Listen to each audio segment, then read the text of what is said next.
Call this meeting March 12th, 2018, Town of Black Mountain. If y'all will stand, pledge allegiance. I pledge allegiance to the flag of the United States of America and to the republic for which it stands, one nation, under God, indivisible, with liberty and justice for all. And now, if we could, Reverend Dan Snyder.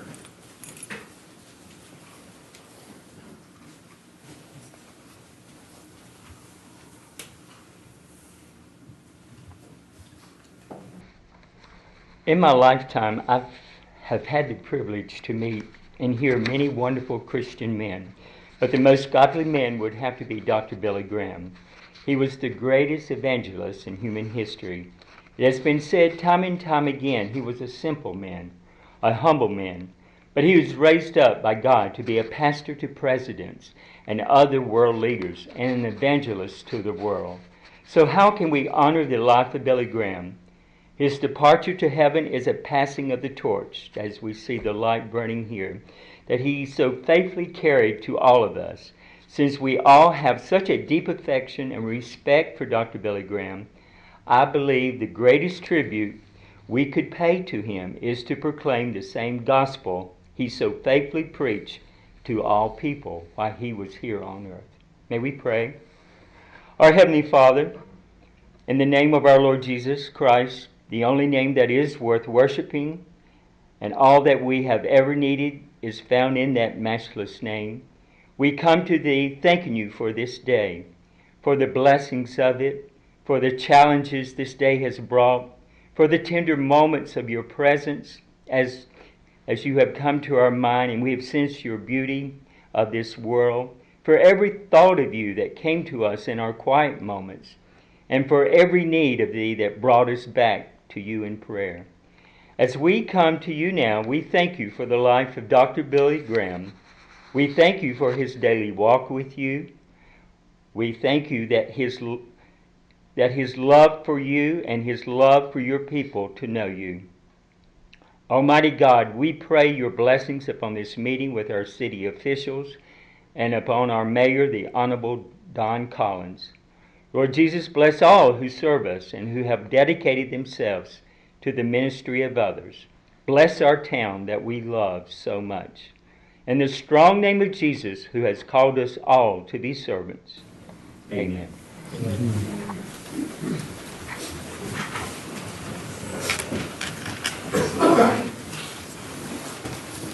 All right, I've got a couple of proclamations to read. And fitting, the first one is Proclamation of the Life of Billy Graham. Whereas North Carolina's native son, the Reverend William Franklin Billy Graham, died on February 21st, 2018, Reverend Graham was without peer as an evangelist during his time.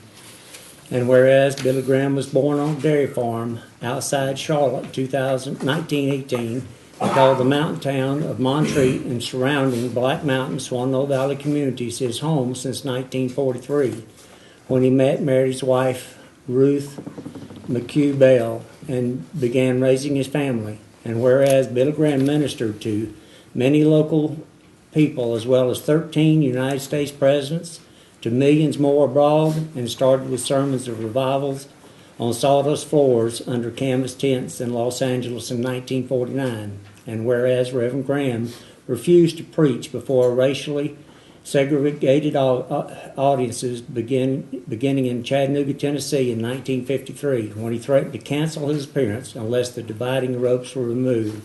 And where his forward-thinking use of radio, television, and other media extended the reach of his spiritual message to people worldwide. And whereas Reverend Graham carried his message to more than 215 million people in more than 185 countries, including Russia, China, North Korea, and whereas Reverend Graham consistently ranked among the most admired Americans and was known for his humility, his warm, courtly manner, and was awarded the Congressional Gold Medal in 1996. Whereas Billy Graham, known as America's pastor, has been accorded the rare honor of lying in the rotunda in the United States Capitol And whereas the town of Black Mountain joins the nation in mourning the loss of this outstanding North Carolinian and whose legacy will remain important to people across our state and the world. Now, therefore, I, Don Collins, Mayor of Black Mountain, do proclaim a period of mourning for Billy Graham to extend through his burial on March the 2nd, 2018, and commend to observance to all citizens of Black Mountain. And this was signed on the 27th day of February. I have another proclamation, Litter Sweep 2018. Whereas the North Carolina Department of Transportation organizes an annual spring statewide roadside cleanup to ensure clean and beautiful roads in North Carolina. And to whereas the spring 2018 Litter Sweep roadside cleanup will take place April 14th through the 28th. And whereas Adopt the Highway volunteers, Department of Transportation employees, Department of Correction inmates, and community service workers, local government agencies, community workers, civic and community organizations, businesses, churches, schools, and environmentally concerned citizens conduct annual local cleanups during Litter Sweep. And whereas this year, Black Mountain will observe the annual cleanup on Saturday, April 4th, 2018. Now I, therefore, Don Collins, Mayor of the Town of Black Mountain, do hereby proclaim April 14th through the 28th of April as spring litter sweep time in our town. Encourage all citizens to take an active role in making our community cleaner and more beautiful. And Sean Freeman, we've got a couple of certificates to pass out, and if our Chief Sean Freeman will come up for Officer Jacob Calvert and Joe Moore.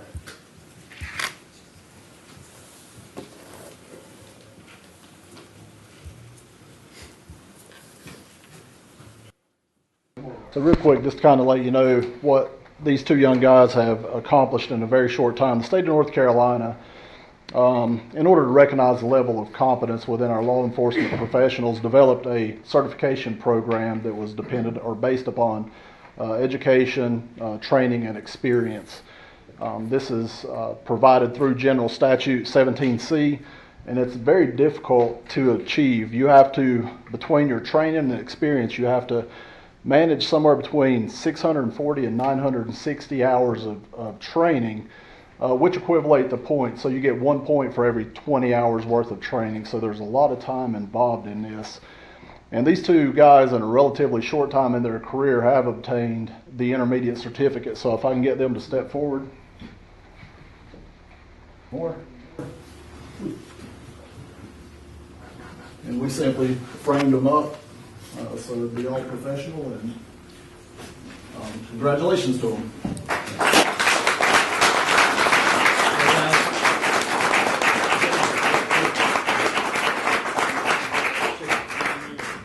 Thank you. We'll get that. Thank you. Yes, thank you.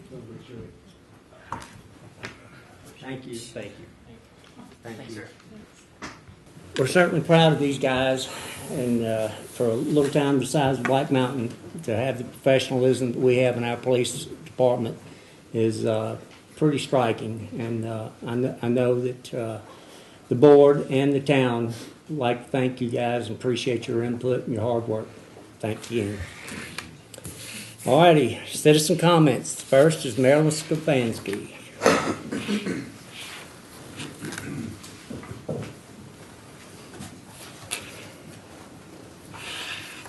Marilyn Sabansky, 516 Laurel Avenue, speaking tonight as a private citizen. I have some deep concerns about how the town is moving forward, the kind and manner of some decisions being made. Tonight I focus on a single broad one that relates to development. I need to state up front, I am not opposed to change. Change is a sign of life, of vibrancy. To not change is to stagnate, become obsolete, or perish. I am not opposed to development, but I am for smart development, approaching our growth with a vision of what we as a community really want, knowing what our choices are, and that we can say no as well as yes. I want my words to be heard, just as I said them. I am not opposed to change. I am not opposed to development. The critical question is how we will change or develop. The way I see it, we can either improve or enhance our town, one building and one project at a time, or we can degrade and spoil it, one building and one project at a time. I feel this applies to new development and any redevelopment that might happen. I am for honoring the vision that we as a community worked so hard to formulate that culminated in the 17 vision statements and the comprehensive plan and updates that we deem important to make. I am for honoring the codes, guidelines, and ordinances we've written. I am for openness of information, deliberation, and decision-making, using town meetings as the venue for sharing such. So citizens present and watching on TV or online sense that these meetings are government in action, not just occasions where the formality of semi-annual reports and hand votes have become the substance. Please listen and give all citizen input careful and serious consideration, incorporating it into your process. The well-being and honor and vitality of this community depends on it. Thank you. Thank you, Marilyn. Miss Lisa Milton.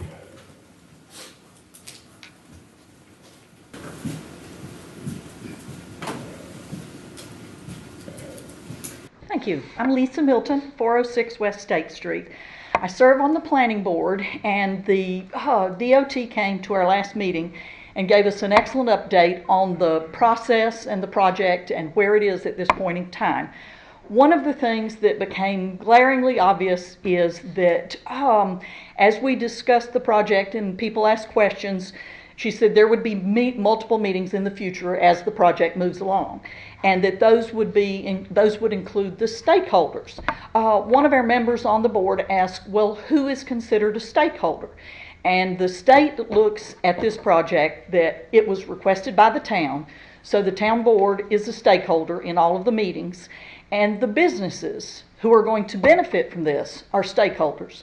But the very people who are going to give up their homes and give up their land for progress for everyone are not considered stakeholders by the state. So we asked, what is the process? And she said, you can ask the town to include them. So tonight I'm here just as a citizen to say, we owe the people who are giving up their homes, their land, some of them, it's the only place they've ever lived, and we owe it to them to include them in the process and to make sure that they get fair compensation such that they can be able to purchase a home in the valley and continue to live here after this process is done. So I hope it's something that you'll consider doing and look at all the people that are going to be impacted by the loss of maybe only parts of their land, but some will lose their whole homes. And that you'll include them in the process and see that it shows them that they do matter to the town, and we appreciate and recognize what they're giving up. Thank you. Thank you. All right. Next is communication from boards, commissions, and agencies. We're going to move C, MSD Annual Report, Bob Watts, to first. He's got 2 meetings he needs to be at the same time, and that's a little tough to do, so we're going to give him a chance to go first.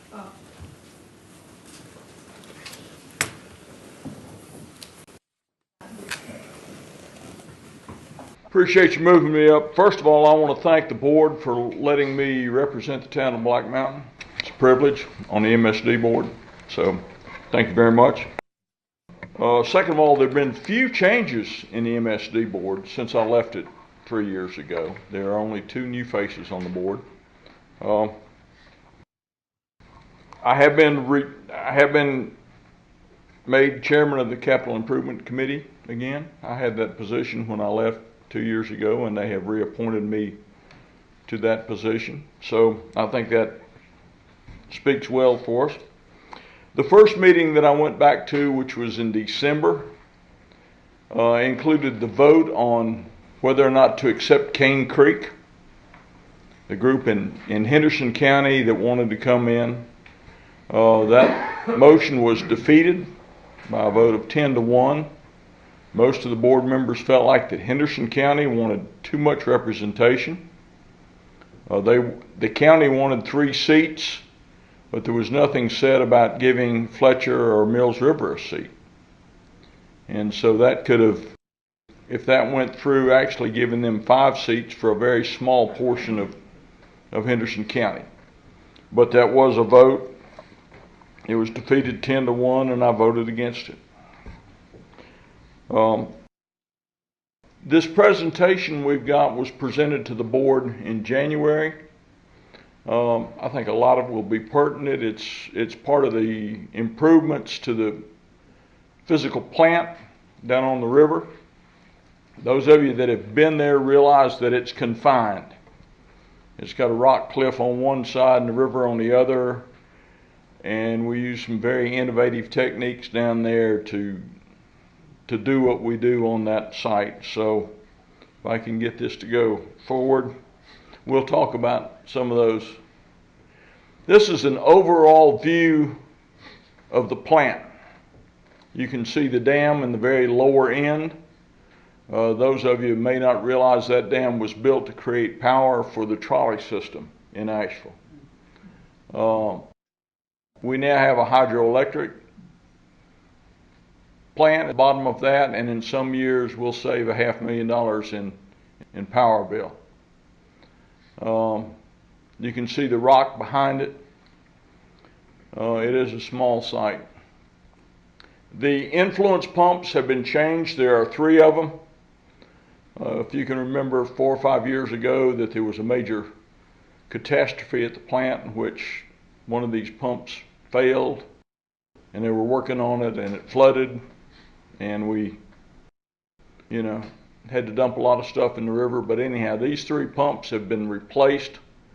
A single pump will typically pump all of the discharge that is needed for the plant.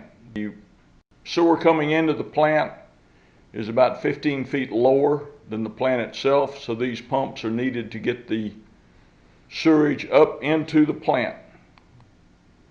New control rooms located outside of the area, so it's not bothered by the contamination. This is the incinerator building. 3 or 4 years ago, when I was on the board, we were working on replacing and improving the incinerator building. Very little stuff gets hauled to the landfill. Most of it is incinerated in this building.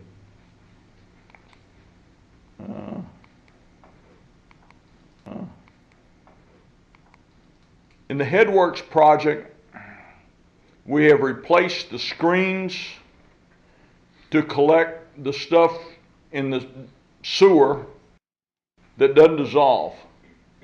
And in one of my presentations before, I brought in a flushable wipe that had been sitting in a jar of water for a week.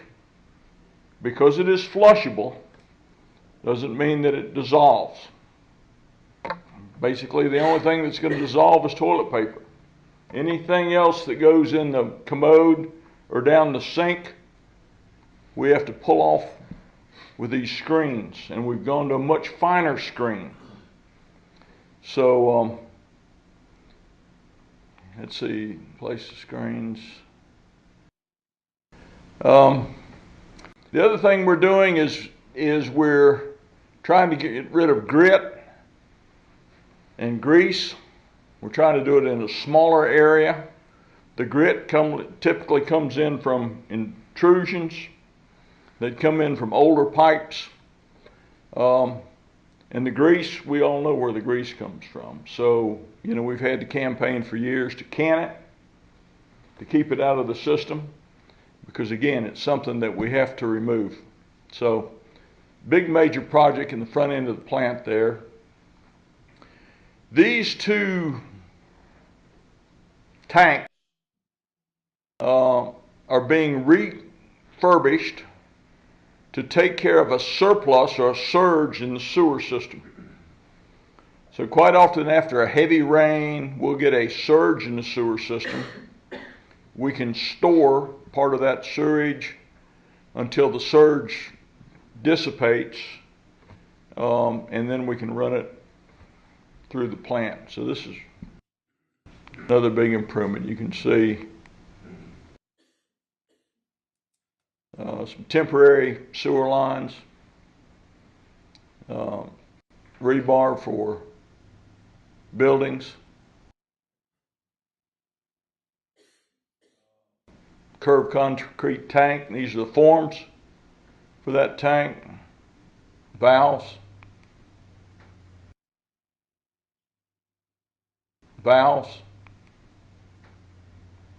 meters.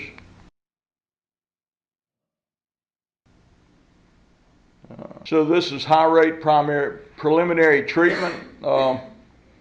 Really not using it at this time, but it gives us the capacity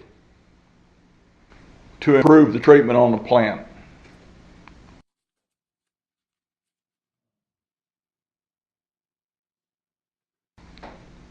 Any questions or comments on, Angela wants to go look at that plant. Yeah. It's an out-of-the-way plant. We don't normally drive by it. If you drive by it occasionally, you can smell a little bit. But it's a super efficient plant. Always gets high ranks from the state and from the nation. So MSD is continuing to try to improve the collection system as we are here in Black Mountain, improve the treatment plant, and do a better job of looking after the river. So, any questions? What's the status of the projects here in town? I'd say they're probably at least 50% complete. I think the disruption to the town has been minimal. This is a process that we're using called pipe bursting, in which the old pipe is busted apart, and we're pulling this high density polyethylene pipe into the hole of the old pipe. If you drive down Sutton, you can see it on the side of the road. If you look closely, you can see the welds in the pipe. Unbelievable project. It's very slick pipe, and when you're dealing in water and sewer flowing through a pipe, slick helps, because we can get more sewage through a smaller pipe. So I think, any other questions? I certainly appreciate the opportunity to be here. Appreciate the chance of letting me get to another meeting. We appreciate you, buddy. Okay, next be Christina and Mike Clark from North Carolina Department of Transportation.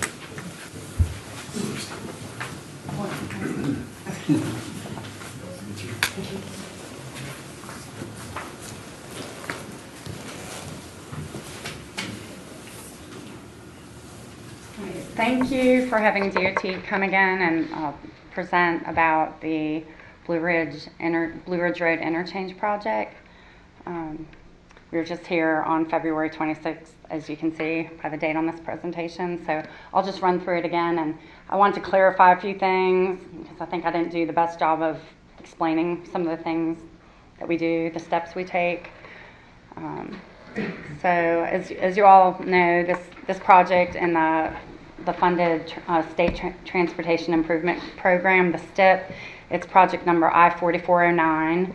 The proposal is to convert the existing grade separation to an interchange at Blue Ridge Road. The purpose and need of the project, there's several. One of the issues is truck traffic, a high percentage of truck traffic going through historic downtown Black Mountain that could be diverted if an interchange were built at Blue Ridge Road. Also reducing congestion at the nearby NC9 interchange, It would reduce some of that traffic there. And it would also, another purpose and need would be facilitating economic development initiatives in the area. The schedule is overall, the right-of-way acquisition, this is a high-level schedule, is in 2019 and construction in 2021. And it's probably at least a 2-year-long construction project. So notable features in the area, we're dealing with a lot of challenges. The consultant working on the project calls this kind of a NEPA primer. NEPA, the National Environmental Policy Act. There's a lot of laws and that we have to navigate, and this project has a wide range from historic to natural resource issues, and of course the residents in the area and businesses that could be impacted. We've got a railroad crossing near 70, so there's a wide range of issues to work through. A little more refined schedule is, so this is the part I wanted to clarify. We're currently in the early project development stages where we've had surveys taken, we flew the project and got aerial photography. We also did a traffic forecast earlier, and now we're in the phase of gathering data such as the biological information, are there protected species out there, the streams and wetlands, the historic information, like the homes in the area, if they're historic, things like that. And so what we're doing right now is gathering information that we don't have.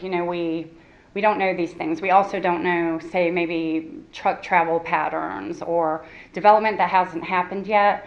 So when I mentioned stakeholders, and I don't know if that's the exact right word, we're using the word stakeholders. We know there's lots of people involved. When we have a public meeting, that's when we get to the point where we've gathered all the information that we feel like we can go and have a public meeting and say, now we can get your input on design alternatives that have been developed. Because right now we're not to the point yet where we've developed designs.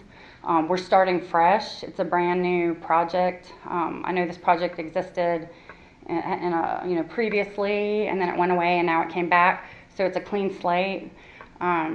So we don't have designs yet. We're gathering information so that we need to, like I said, navigate those laws and figure out, there's some things we can do and we can't do with the funding, the way this project's funded. So when we say stakeholders, it's really the information that we don't have, such as, some truck travel patterns perhaps, or like I said, the development in the area that hasn't gone on the ground yet. We do that all the time with projects. If there's a project in Asheville, we just met with a developer and shifted an apartment building. We would have taken, I don't know how many units, I can't remember how many units that building was, but early in the project, because, we wouldn't want to go back and then have to take something before it's in the ground, so we do that kind of coordination.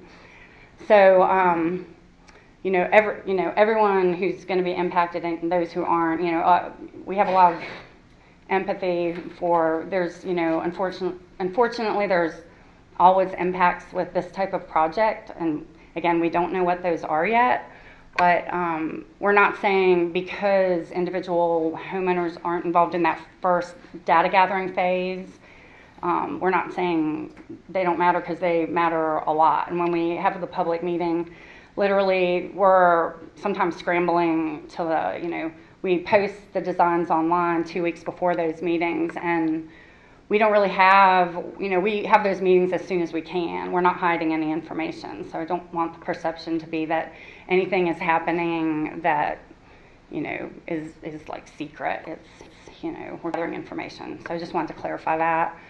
So the first public meeting, and again, we'd have, we send out mailings to all the property owners in the area. We advertise in the newspaper, the radio, television, 2 weeks prior to the meeting. We don't know when that is yet, but we think, we're aiming for the summer. And we'll have, the staff, DOT staff, including right-of-way agents, so that they can talk about those whose properties look like they'll be impacted. We're looking at we're starting off, we think if we can develop 3 to 4 alternatives. It depends on the constraints that we're working with, if we can develop that many. But we'll have a range of alternatives. So, one alternative might impact a property and the other might not. So we take comments on all these alternatives, and that's part of the decision-making process, along with, its impact. Cost can be a part of that. If there's a large differential between different alternatives. So it's an iterative process. So we'll have that first public meeting, and then the team goes back to the drawing board, and usually one alternative is a little more clearly preferred than the others. And what we've been doing lately is posting the public comments and the responses on the website. There'll also be a website. Once we do develop alternatives, they'll be posted 2 weeks before the meeting. So you can see all the maps before the meeting, and so you can have your ideas ready to discuss with the staff, the DOT staff and the consulting team, and then go back to the drawing board, and go through all the comments, and they'll be posted, like I said. So it's transparent. This is a transparent process. And then if needed, sometimes we don't need to have a second public meeting. It's kind of like case by case. If it looks like we really need to, there'd be a second public meeting to look at the preferred alternative. Sometimes a newsletter can go out. I mean, this project, I know it's very controversial, so it could likely be another, well, I shouldn't say controversial. We'll just have to see how it goes. But there can be another public meeting, or it could be a newsletter being mailed out to let everyone know what the preferred alternative is. And then after that, the environmental documents published, and following that, the project would go to right-of-way acquisition.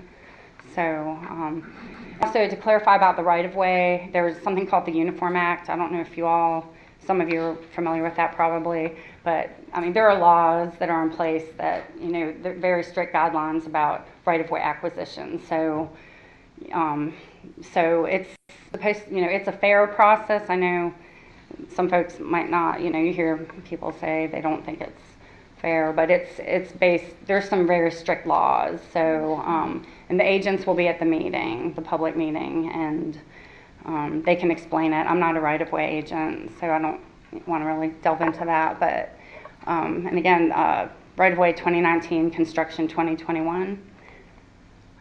So I think, we covered all the steps. We don't have designs yet. And Mike Clark is the project engineer. He was here with us tonight. He can answer detailed questions if y'all have any about where the project's at. But that's it in a nutshell. Mike Clark, and then Amy Sakharoff is our consultant contact. So, any questions? Yes, ma'am. No, go ahead, Don. All right. If you will address the stakeholders again, am I hearing that the stakeholders are going to be the folks who are going to be affected by losing their land, that they are considered stakeholders? No, we have those meetings before we have designs, so we don't know who's being impacted. That's to gather information, much like we do the biological surveys. We go out in the field, find out what's out there. It'd be like perhaps, I don't want, if there's a business who has a high truck volume, traffic, maybe finding out their travel patterns or number of trucks, projections, or if there was vacant land where we knew development was occurring, it might be meeting with that developer and just getting an idea of what their plans are, and then the folks that do the interchange designs, the configurations, could potentially just get ideas about what they might be impacting and then work through the process. So the public meeting is where we would first really have an idea of like how many alternatives and who might be impacted. So everyone gets included. It's just that we know the properties that are already on the ground, we know that information. We don't need to gather that. We have that. We already flew the project, so we gathered that. We have the surveys. So the public meeting, no one's being omitted from, it's not like we're skipping over the property owners. It's that additional data is needed, you know, to develop the designs. So that would be, you know, the stakeholders would be folks that we need more information from to develop designs. The surveying that's been done on Blue Ridge Road right now, I'm assuming that's in relationship to the interchange. What do those stakes mean that are on either side of the road? I'm not sure which stakes. Survey stakes with the little flags on them? Yeah, I guess I don't know. I mean, I know what you're talking about, but I mean, I'm not sure what they stake different things. So I mean, do you know what they were doing boundary and, or no, like right property away. corners and right away. I mean, it wasn't, it's the Utilities. preliminary design. Okay. It's my understanding. And I don't know, you know, I don't know exactly which spot you're talking about, and that's why I'm not trying to dance around it. I just don't know, like, are you talking about under the bridge or? No, it's probably a quarter mile away from where the interchange is going to be. Well, this project in the TIP goes to South Blue Ridge Road. So, in the TIP, the description It shouldn't be too goes far from off of US 70. more than the property lines. That would, or the subject area, which that I don't think. Yeah, but there, yeah, I don't, and then it could be other folks out there surveying. I mean, I don't know unless you saw who it was, exactly who was out there. It could be the doing the surveys for our environmental. Yeah, I don't know. I'd have to go out and look. I don't know exactly which spot you're talking about. If somebody, either Christina, you or Mike, could speak about just generally what the project entails. We know the exchange, but might be good for the public to know just the footprint that there'll be improvements. Of course, it'll be 4 lanes going over towards 70. That's undivided 4 lanes going back toward 70, I assume undivided. But then from the exchange, but then down Blue Ridge Road to South Blue Ridge, improvements there. So you're improving a pretty good bit of stretch of Blue Ridge Road and just the exchange project. It'd be from US 70 to South Blue Ridge Road, and basically we would take the traffic forecast and do a capacity analysis. And I mean, I don't know that the lanes have been delineated yet. Still, you know, I don't know that we're there yet. Still working based on the analysis. You know? But the improvements go from 70 to South Blue Ridge. Yeah, that's the way it would. Footprint. That's the footprint. So it's a pretty good sized footprint, and then you're in consideration with everything else as best you can fit perhaps bike lanes and or sidewalks and or intermodal transportation, I guess is the word you use. Complete streets. And that would be in coordination. I forgot to mention, we look at the plans, all the local plans, the bike plans, the pedestrian, and coordinate with the town. Yeah. Well, it's very important to us because there's a connection, you know, in that area that's being improved that connects into our greenway system. So as far as, of course, it connects to 72 where there's a sidewalk. So, you know, that holds a lot of potential as far as connecting with biking and our greenways and so forth. Mm-hmm. And that's a really important part of the project. I'm glad you brought that up. Yep. And also, part of the project will be replacing the bridge over the Swannanoa River. That will be part of this project too. It was due to be replaced anyway. And also, we would look at the intersection with NC9 and Blue Ridge Road because we'd be changing the traffic patterns with the new interchange, and we don't want to create an unsafe situation. So even though it seems like it's kind of far out there, it would be a direct result of a new interchange. So that would be looked at for safety, and the team will be looking at that. And we do have a request in the upcoming transportation improvement plan to look at that whole corridor. I know that you'll need to look at that section as it relates to the interchange, but we're also have a request in the pipeline for that corridor too to make some improvements to move pedestrians and bike traffic and traffic through that area. So that whole corridor will be reviewed. I think that's in the current. Ultimately, not with what you're talking about now. Right. Yes. But it's current in the current, Yes. every 2 years, the STIP is, goes through another process of reprioritization Yes. for the second 5 years, and then any new projects, and that is in the current, right? That's currently Yes. being evaluated. Yeah, so they don't line up exactly, and I know that's not what we're talking about tonight, but they Yeah, are, they do. but I do want the board to know, they are moving along at a pace together. Yeah, collectively. it's almost a shame. I mean, it came after the fact, so we can't, it'd be Right. great to be able to develop them together, but just the way it got entered, yeah, it would be in the next step if it gets Yes, funded. that's exactly right. From the perspective of traffic on DOT, and once the project is completed, could the town have any type say-so in restricting the amount of truck traffic coming through the middle of town?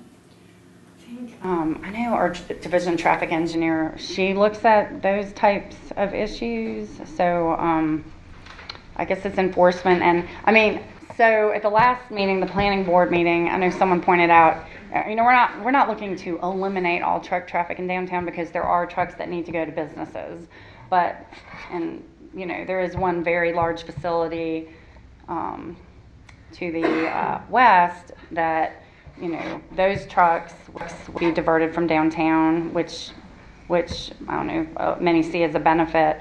But as far as signing, I know our division, if that was something the town wanted to look at, some kind of signing, there's a process, and I don't do that, but our division traffic engineer does, and do you want to make a note? Is that something that y'all would like? And I could speak to that just briefly, because we have discussed that one time in the past, and on state roads, which State Street is Highway 70, you cannot, that will continue to be a truck route. You can't make it you can't divert truck traffic off of it. Now, obviously, these plans may encourage truck traffic to move off of it, and there'll be obviously still downtown truck traffic related to downtown businesses or trucks that go that way. But I think that Christine is exactly right. There's signage options, but you cannot limit truck traffic you can't restrict truck traffic from state roads, and so you couldn't make it a non-truck route.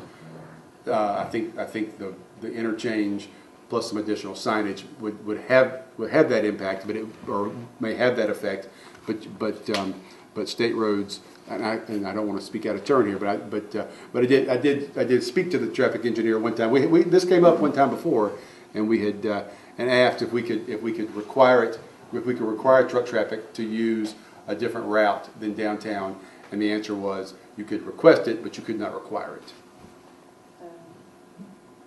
But if you wanted something revisited, yeah, that sounds. Yeah. But I do think this project obviously Anna impacts does that, so I didn't want to. Sort of like the sign out on Highway 9 going towards Lake Lure. It says "Don't go there" when we say "Don't go there." Yeah, Not recommended. That's right. Not recommended. Not recommended. But they do it That's anyway. Right. That's right. Thanks. Well, whatever opportunities you have, I mean, you might, if you can make any recommendations on it, because that is what we'd like, is to reduce. And I think obviously these trucks are not they're gonna take the most efficient route, which is gonna be the new exchange. But if there are any options, yeah, I mean, I think we'd like to hear about it, wouldn't we? I mean, I think it'd be good to if you could send Mike Clark an email with your wishes, and then he can, You want a list of our wishes, Mike? Well, regarding the truck traffic. Yeah, give us all a car before we. But that would be good. That would be helpful if you could put something in writing. Be careful what you ask. Christina, before you go, just to bring this back around, procedurally, because that's what we're talking about tonight. Procedurally, it's the DOT's preferred method or policy is to acquire this data in the first hand and develop alternatives instead of getting public input on the first hand. That's correct, right? Well, the way we've been, but you know what? We're open to if the Right. town has some Sure. strong preference for some other approach, but generally what we've been doing, and usually it works out all right. we gather data, develop alternatives, and take comments on those, and then tweak them. You know, there's always changes. And that was the key that I wanted to get to, is that when you come back with these alternatives, then we as a community, along with you, will be able to refine those alternatives to find one that best suits our needs. Yeah. And also be able to determine what are the actual cost shares going to be, what is the state going to pay for, what are we going to be responsible for. Yes, for the complete streets policy, sidewalk, if there's any new sidewalk, that would be a cost share based on your population. Depending on the bike facilities that you're interested in, there may or may not be a cost share required. So those are the two main things. And if you have any bus stops, I'm not sure how your transit, I should know, I can't remember if you have any transit coming through this area, that there's, I don't know. We coordinate about bus stops. There's a stop on 70 there. But I just wanted to get that out there because I know that, I mean, we've all seen in the papers the things with, you know, the Merriman project and things like that. But you know, it's always been my experience with dealing with you or with Rick when he was there, or Jay, that you've consistently said that you want a project that you are comfortable with and that we are comfortable with as well, and that's what we're trying to get to. And that's what I try to reiterate to people. But I just am trying to establish that again here for everyone to hear. That this is, although we're going to do this data collection, everybody's going to get a chance to have a say in this project, because this is something that we all have to agree on and have to make as well integrated into this community as we can. And with the stakeholders and everything that Lisa was talking about, I know that that's going to be later in the process, and that there are also, as you mentioned, there are also legal remedies for them as well, and acquiring, you know, the due value of that Anyone property. that's impacted, yes. And the right-of-way agents, they'll be, you know, we try to have plenty at the public meetings, and you'll probably have a table set up with the right-of-way agents so folks can look at the maps and then go, if they're impacted, speak with a right-of-way agent about, you know, the process, or just, you know, all the details regarding that, if they were to be, you know, if that alternative were carried forward. Well, thank you. I appreciate you answering I this. appreciate the chance to come back and Thank you, ma'am. give you an update. All righty, Jamie.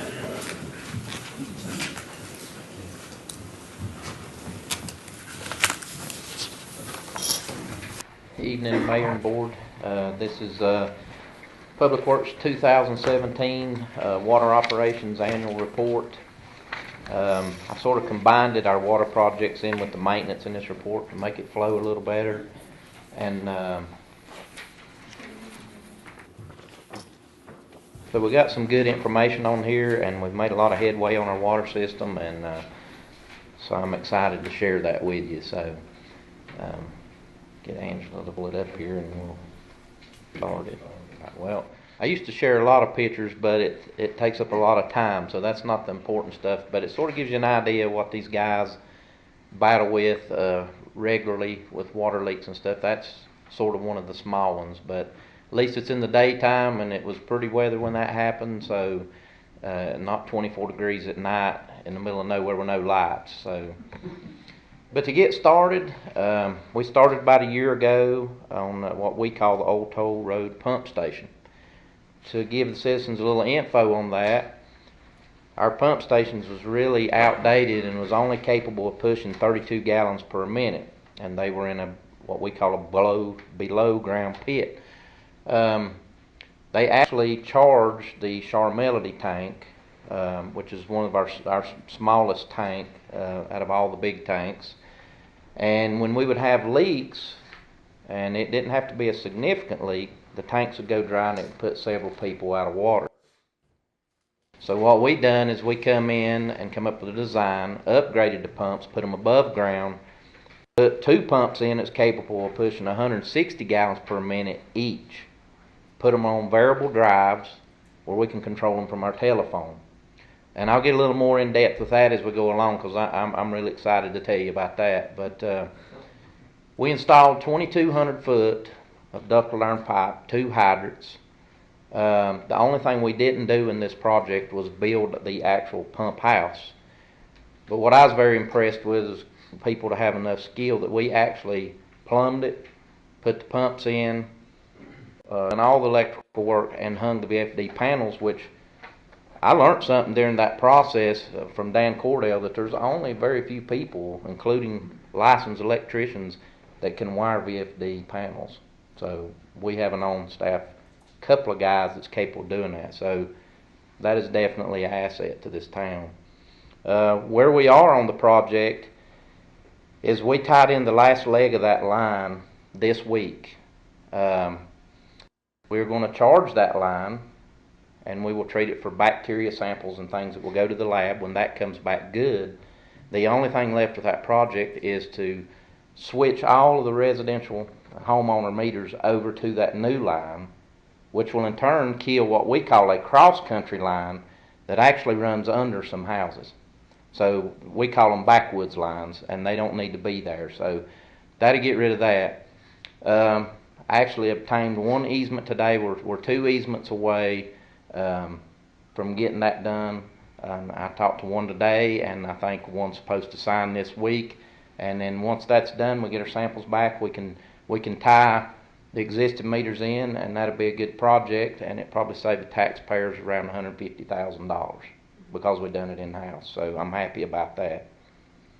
Our Asheville pump station, the only thing I can really talk to intelligently about that part is the design of it, because we were involved in that, and that is what we'll call a triplex pump station that will be tied into the Asheville water system, because we buy about 24% of our water from Asheville. Triplex system means you got 3 pumps. They'll be on variable drives. Part of our SCADA system, which I'll get into, is these tanks drop for any reason, whether emergency reasons, water usage, whatever, the variable drives will kick these pumps on, automatically charge the tanks, where we usually have to manually do it or have it on timers now for pumps to come on and run. So everything's manual now, and we're going to automate it. They will be able to produce a massive amount of water. I know 750,000 gallons a day is easy. In an absolute emergency situation, and I mean catastrophic, you could push 2 million gallons of water. So that will be a plus to us. It'll be a plus as a town. And so we're excited about that, and that's actually in the process, and engineering is being designed on that. Yes. Part of the EDA grant. Yes. Yes, exactly right. I have a question on that. Will there be some backup? I mean, because those new lines and everything that's going in will be supporting a business and so forth that's going to be highly dependent on water. What if the pump goes out? Well, what the pump, and Jamie, you'll correct me if I'm wrong here, what the pump's actually doing is recharging our system so that we're filling our tanks in town. And so basically, if I can comment, we are the backup. Yes, if it goes bad, our system is feeding until we get that fixed. That's right.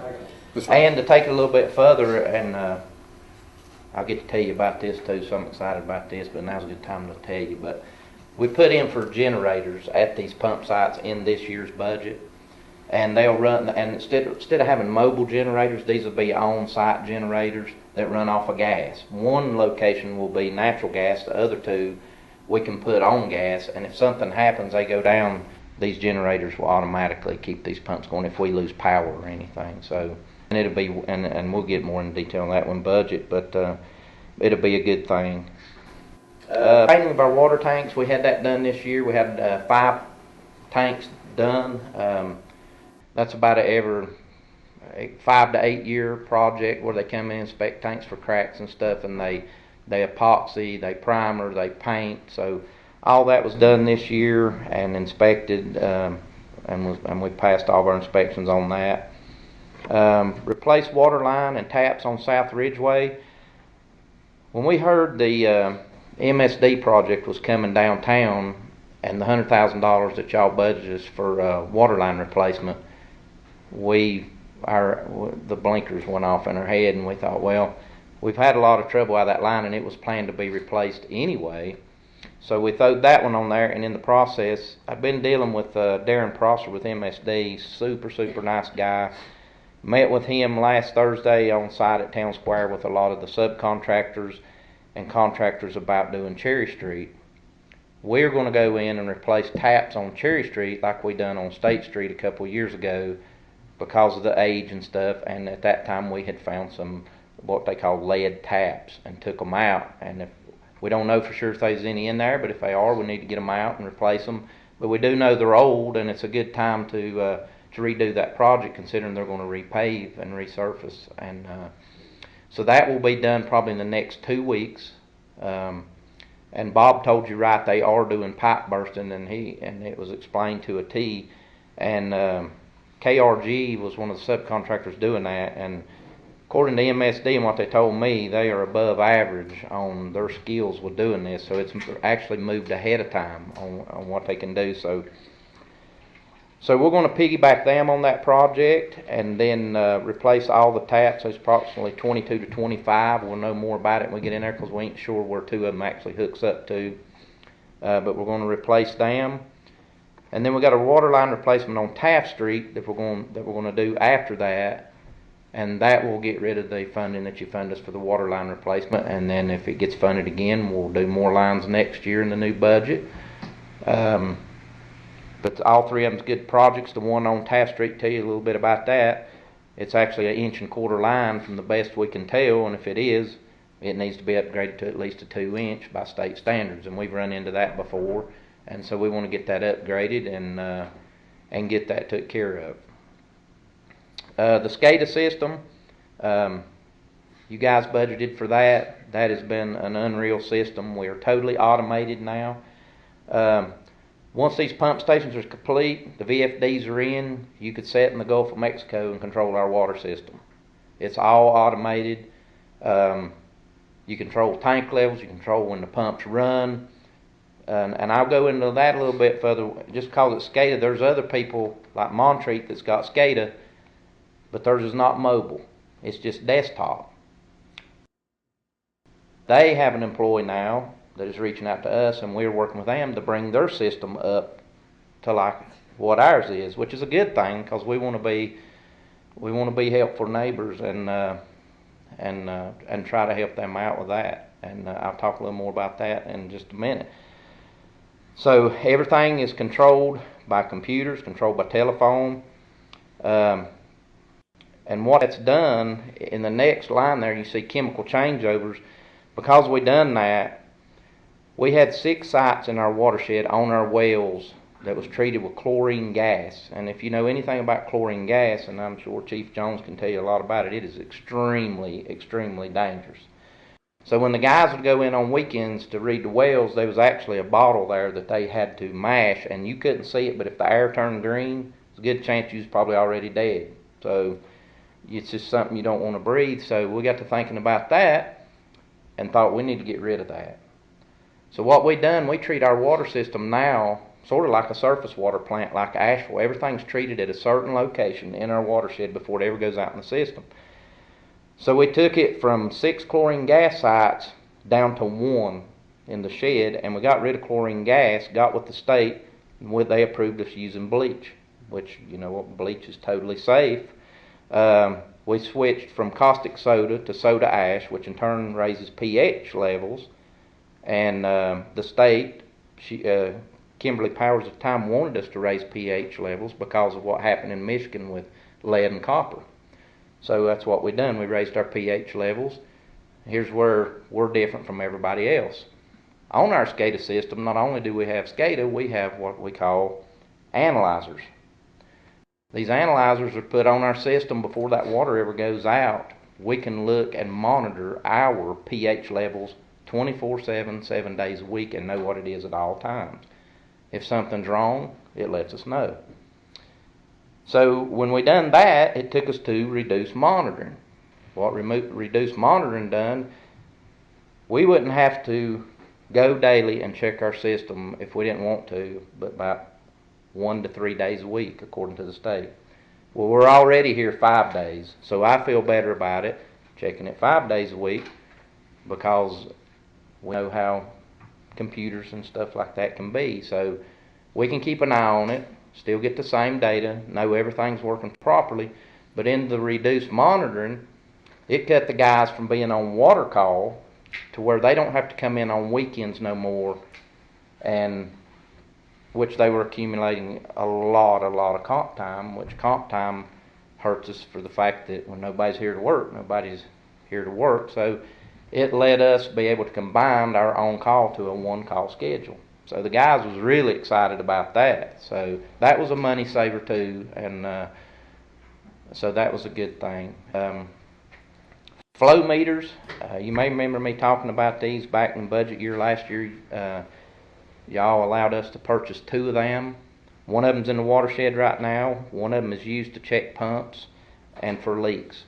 What we can do is put that thing on a line and check the flow rate of that line. If it says it's flowing 11,000 gallons a day and that number don't come back right, and that means we're losing water down that line somewhere, so there's a good chance there's a leak. The one that's inside the shed's on the discharge side, so that lets us not only check to see if our meters are reading correctly as the water comes out, but between SCADA, the flow meters, and that, we get the same readings, we know there's no problem. If we get odd readings, we know where to look, and in turn it should drop our water percentage loss, which is coming down, which is a good thing. It was only 9% last month. So ORC certifications, I just wanted to share something with that.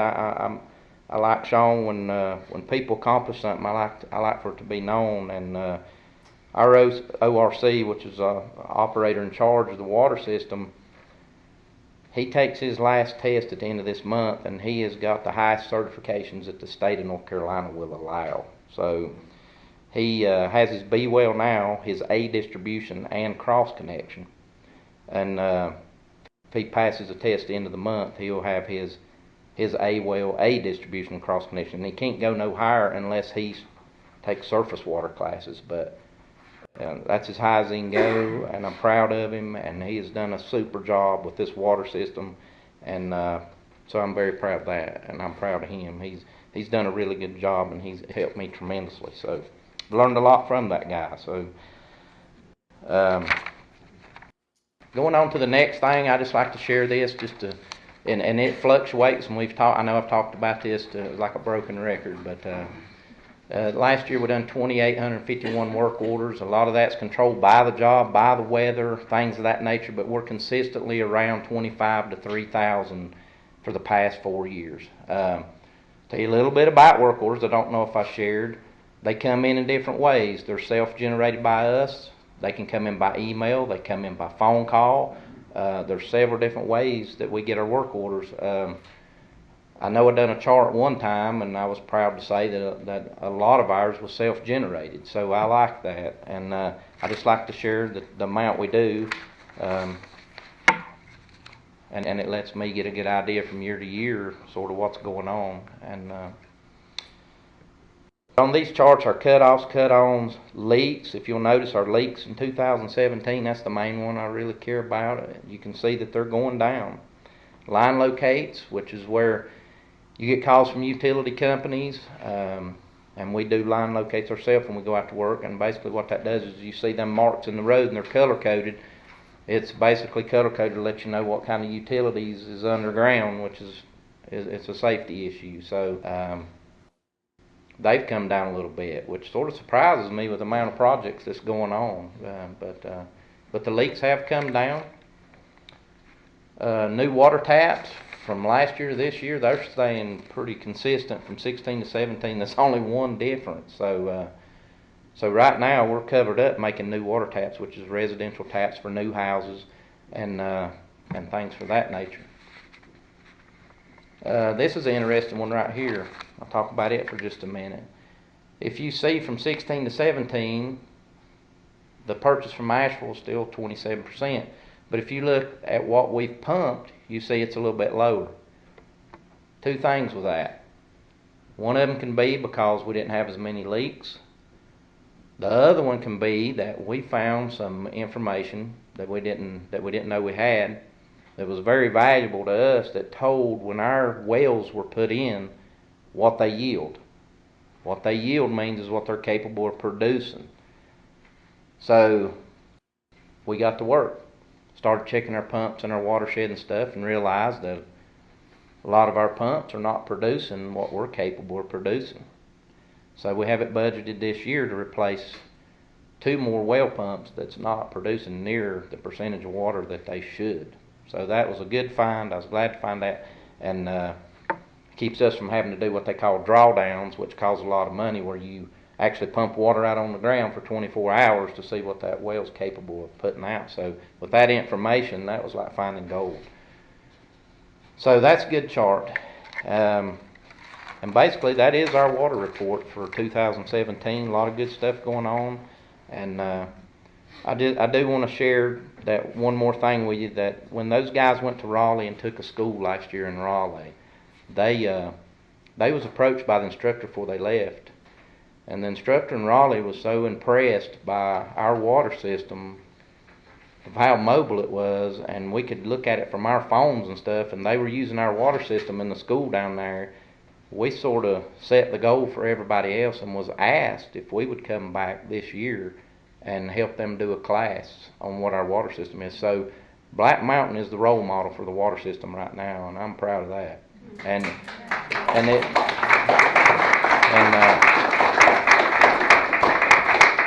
I want to say this, it ain't me. It's the people that work for me. They're very talented. They do a good job. So if you got any questions, feel free to answer. The only thing I've got, Jamie, is I think the whole board has been proud of the way that we've come out into the 21st century, so to speak. We don't do things the old way. We've been doing with the SCADA and a lot of things that's been going on. We've entered into the modern world. Yeah, and we appreciate it. Black Mountain has set an example. I mean, I know we were headed in the right direction, but I didn't realize how far ahead we was of, places twice our size. So now I get phone calls regularly from people wanting information from us, of how to bring them up to speed. So I'm very happy where we're at. So thank you. All right, our consent agenda, Matt. Yes, sir. You've got the adoption of minutes from your February 8th agenda session, your February 12th regular session. You've got a budget amendment to purchase a police vehicle. This is a 2004 Chevy Impala. It has over 125,000 miles on it. It was on the list to be discontinued, but it has it's in need of a new transmission, and the value of the vehicle does not equal the value or the cost of the repair. So from all the work that the police department has done, there are drug forfeiture funds that are restricted to the police department, and this budget amendment would use $31,000 from those forfeiture funds to purchase a new vehicle at this time to replace the Chevy Impala that is no longer able to be used. Then you also have a budget amendment related to our purchase of the property at 304 Black Mountain Avenue. Is the former foam and fabric building. We purchased that for $2 million. We financed $1.5 million of that. Of that, there's a $500,000 down payment that is split equally between the general fund and the water fund. Some of the numbers in here don't. There's also a couple $1,000s in closing costs, and we had put some money in escrow at the beginning of that. But roughly, it's a equal. Well, not roughly. It is an equal split between the general fund and the water fund of the $500,000 down payment for the purchase of that piece of property. And then finally, on your consent agenda, you have a request for proposal to provide legal services. We haven't gone out and made that request in over 5 years, and we have that as a RFP that will be sent out with that request. And that's your consent agenda. Do I have a motion to approve consent items A through D as presented? So moved. All in favor? Aye. Aye. Any opposed? Approved 5-0. All right, citizen comments, which will be for new business only. We have no one signed up for that. Do we have anybody who wants to comment? If not, we'll move on to new business. A, resolution to approve matching funds for the Riverwalk Phase 2 project. Yes, sir. So what you have here is the, just so that everybody, and I'll reiterate it again, the town has received over $2 million in funds from the Federal Highway Administration through the DOT, allocated through our local MPO to connect our greenway from the Flat Creek Greenway to the, well, actually, the money that we have now is to go under 70, under number 9, under the railroad, and under number 9. As we've done the design work for that project, and we've gotten our feedback from DOT and from Norfolk Southern, they've given us approvals to go under all those connections. But that has also firmed up what our budget is, and our budget is now, the budgeted expense for that is higher, more in the range of $3.7 million to do that project. So we'd like to make a request. The MPO has another cycle of projects that can be requested before or by March 30th, I think actually by March 29th, to make the request for additional money. I would like to ask the board to request $2.25 million additional dollars. That will make that connection. That will be the budget for that project, all the way from Flat Creek to the Oaks Greenway, plus a spur that goes from where our piece of property is, at 304 Black Mountain Avenue, and the Hampton Inn Hotel is being built, to connect into town, to connect those that parcel as part of the greenway, and to complete that. I think that I think we have a compelling case for receiving that money. Again, our contribution to that is 20% of the cost of that. It's an 80-20 split. 80% of the money comes from the federal government, and 20% comes from us. We have been setting aside $80,000 a year for the last couple of years. We will have, depending on the budget for this upcoming year, but assuming that we're going to continue with the contributions that we've made, on July 1st, 2018, we will have $240,000 that we have set aside for this project. Not to mention the $240,000 that we've already spent on this out of our resources for this project. I would remind everybody that we have about, I think, Casey, you'll correct me if I'm wrong, about 3 miles of greenway that are currently on the ground. Is that right? 3.5. 3.5 miles of greenway that we've currently built since the mid '90s. And we've spent about $600,000 on that. So the town has about $1 million invested, either in savings or in actual construction costs, into the greenways that we have on the ground now. This is an expensive portion. We understand that. This is a good partnership with Federal Highways and the state and the MPO to complete a section that we find to be critical for our greenway, for Buncombe County, for their greenway, for the greenway for the entire county, and for the state trail called Fontaflora, which is the trail that runs from Lake James in Burke County to Asheville. So we would request that we add that. I know that Alderman Harris had asked about additional pieces of the project. I wasn't able to get in touch with Luba; she was out of town. So we'll still check on that. But I do think this is an important component to complete this section for our greenway system, for the county's greenway system, and regionally too. So I would ask that we would approve a resolution committing ourselves to 20% of the funding of this project. All right, thank you, Matt. Do I have a motion to adopt the resolution R-18-05 to approve that resolution? So moved. Is there any discussion? All in favor? Aye. Aye. Any opposed? The only thing I'd like to 5-0. add, Mayor, it really didn't have anything to do with our vote so much, but just to draw back in the discussion that we had earlier about the exchange, and there'll be improvements made to Blue Ridge Road that, again, we have to work through the details, but, what you can see is that you're gonna be able to, should be able to ride a bike or whatever you're doing, but, connect from a long way, and it really increases the, a lot of our recreation